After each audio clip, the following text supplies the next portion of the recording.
more. Hello, beautiful people of Brussels. Actually, my biggest fear is I cannot say it right now because my friends have very concrete, ready fears they can talk about. My fear is like just being nervous to talk to so many people right now here. I think that will be the most factual one. I don't know I have too many other fears, but hopefully we'll be talking about some of them here today. And by the way, my name is Dan Najaf. I'm from Iraqi Kurdistan region. I'm studying at the University of Durham, studying anthropology right now. Thank you. Yes. Excuse me, I know my friends are waiting to ask questions, and this is my second time, so sorry. But I have to disagree very strongly on one point with you. I'm coming from, yes, I'm coming from Halabja. It's the second time, you know. Right. No, this is still, I agreed. I'm coming from Halabja, and I think, From Halabja, yeah. right, and Alif would know what I'm going to say. Saddam Hussein, that you just said, his removal served chaos in the region. I think... But not in your part. Your part is a miracle, Kurdistan. No. Just let me finish my point. Sir, so Saddam Hussein in 16th of March in 1988 attacked Halabja, which is my hometown. I was not born there, but it's my hometown. My father, my family, everyone's coming from there. He attacked Halabja. He killed 5,000 people in 2 hours. He killed 182,000 Kurds in 8 years.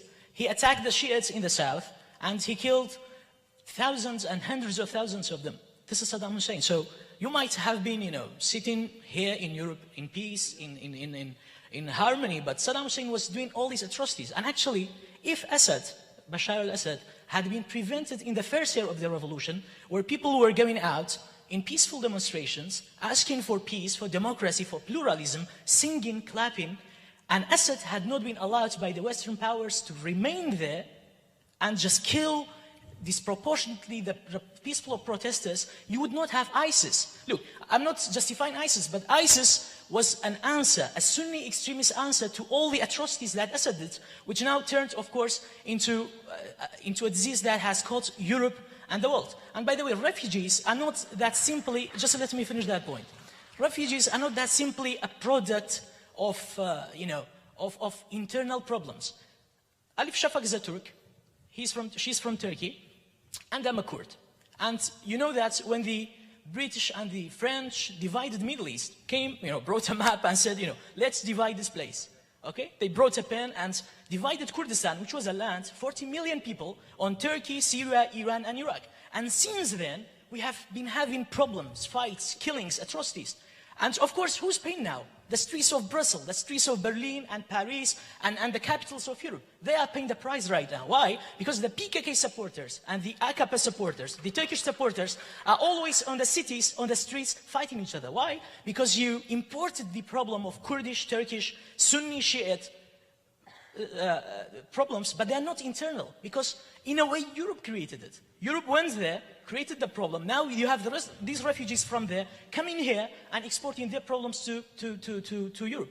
What the sense of you saying is like, there is a different land out there, imaginary land, and here is Europe, and these people are coming from there, exporting their problems to us.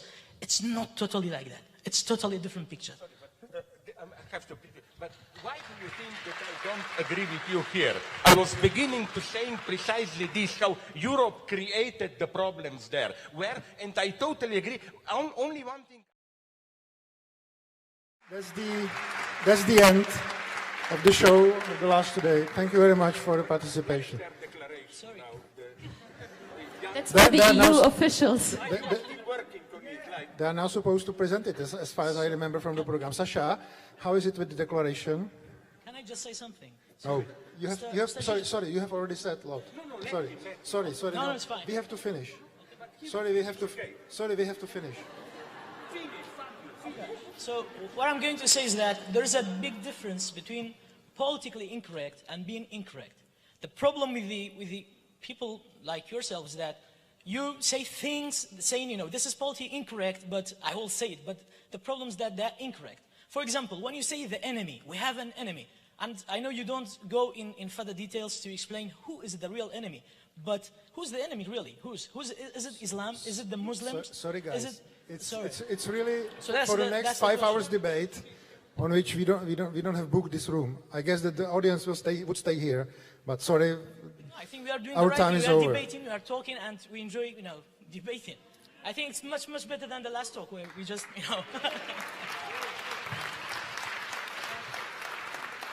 Then ask the Goethe Institute if we can stay here, and then we can stay here.